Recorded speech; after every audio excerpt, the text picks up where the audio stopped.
215 days ago, the most insane as well as controversial Minecraft speedrun happened. Brentilda had broken the sub 10 minute speedrun barrier with a time of 9 minutes and 36 seconds. 6 months later, this speedrun is still the world record, proving how crazy the run actually was, and ever since, there's only been 4 speedrunners that have gotten speedruns within a minute of this world record. But that's not to say people have been on world record pace before, because there's been quite a few, with Sempers getting a 6:13 blind and the Stronghold only being 50 blocks away, Illumina entering the end at 7 minutes and 50 seconds, Gavin G almost breaking the sub 10 barrier, and Feinberg entering the end at 8 minutes and 20 seconds. But unfortunately, none of these runs ended up getting the world record. Semper's run dying to not having enough Eyes of Ender, and Gavin, Illumina, and Feinberg's runs all dying to bad Dragon Purges. All these runs looked like the world record was only going to be beaten by a few seconds at very most, and there was sure to be a time when someone loaded up a seed and was on pace to break the speedrunning category. And on the 15th of November 2021, 209 days after Brentilda set the first sub 10 world record, Zylenox managed to roll a seed that was so good that the random seed glitchless category could have just been broken forever.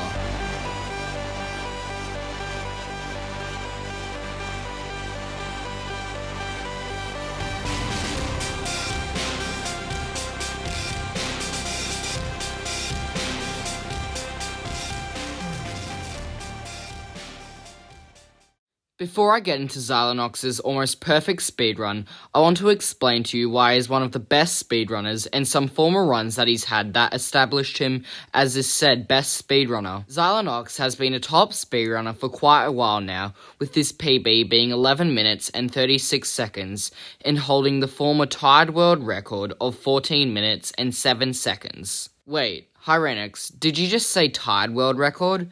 Yep. And this world record was way back when Hyreinax held the world record of 14 minutes and 10 seconds.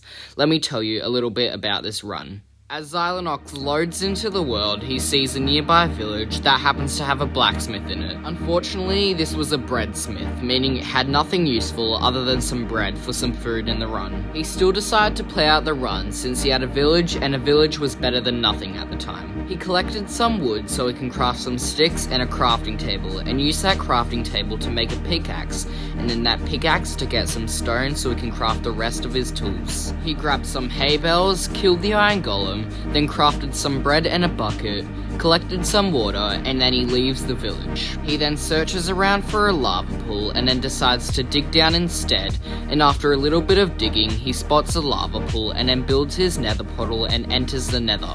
In the nether, he spots a bastion, so he heads over to it and sees that it's a housing type, so he does his bastion trades and then leaves the bastion, spotting a nearby fortress. He pearls over to the fortress, digging through a wall and uncovering more of the fortress, and then sees a blaze spawner. He spends a few minutes killing blazes and then builds his blind travel portal and exits the nether. When he's back in the overworld, he throws a few Eyes of Ender to work out where the stronghold is, and once he works out where he is, he navigates around the stronghold until he finds the portal room and then enters the end, waits for the dragon to perch and then blows it up with some beds.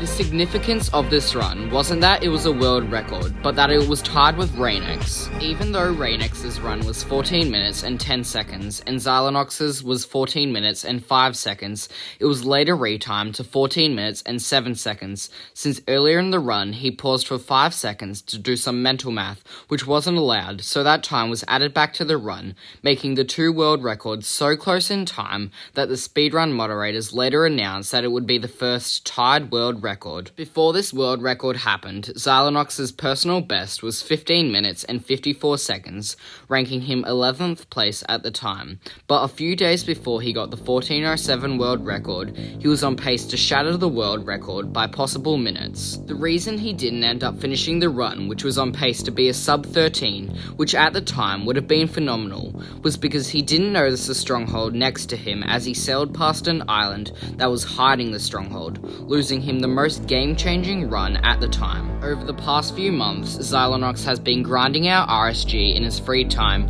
and he's managed to get a few decent runs, with his current PB being an 11 minute and 36 second speedrun, as well as the insane 5:35 blind travel, which was on pace to destroy all RSG speedrunning. So without further ado, let's get into Zylenox's game-changing Minecraft speedrun that almost broke all Minecraft speedrunning. Zylenox loads into the world, and after looking around for 5 or so seconds, he says this. Yeah, I don't know about this one. Oh, maybe actually.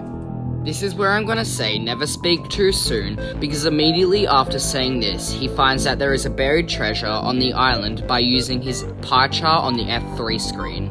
Using the strategy called Mapless Buried Treasure, he works out where the treasure is and gets 12 gold, 10 iron, some food and some armor to help him out in the run. He crafts his tools using some wood that he got from a nearby tree, and then gets some flint so he can craft a flint and steel later in the run. He then pulls out a boat that he crafted earlier and sails the ocean, where he immediately finds what seems to be a magma ravine, and after a quick inspection, he sees that it is a real magma ravine and swims down into it. Using the lava that generates under the magma ravine, he builds a nether portal that allows him to enter the nether in under 2 minutes, which even the highest level of speedrunners have a hard time of doing, just because of how rare these kinds of seeds are. Upon entering the nether, he immediately spots a bastion, and then sees that his pie chart has a nearby spawner as well. He knows that the bastion that is in front of him is a housing type, meaning that the spawner he is locating isn't coming from a treasure bastion, meaning that the fortress is very close to him.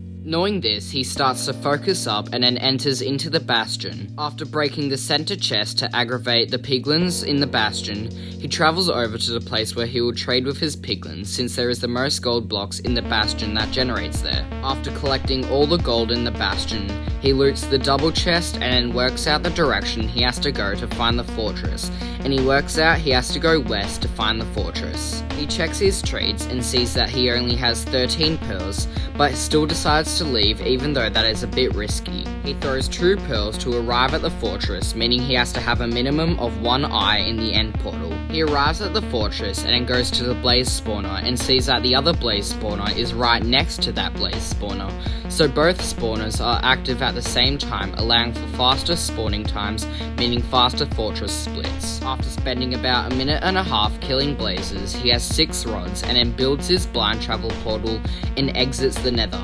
He doesn't have enough obsidian to do any other strategies like calculated travel or perfect travel, so he just has to hope that he hit the blind travel, just like Floby once did. Zylenox throws an Eye of Ender when he enters back through to the overworld and marks down the angle, that angle being 36.1 degrees. He moves off to the side and throws a second eye, and the most crazy thing happens.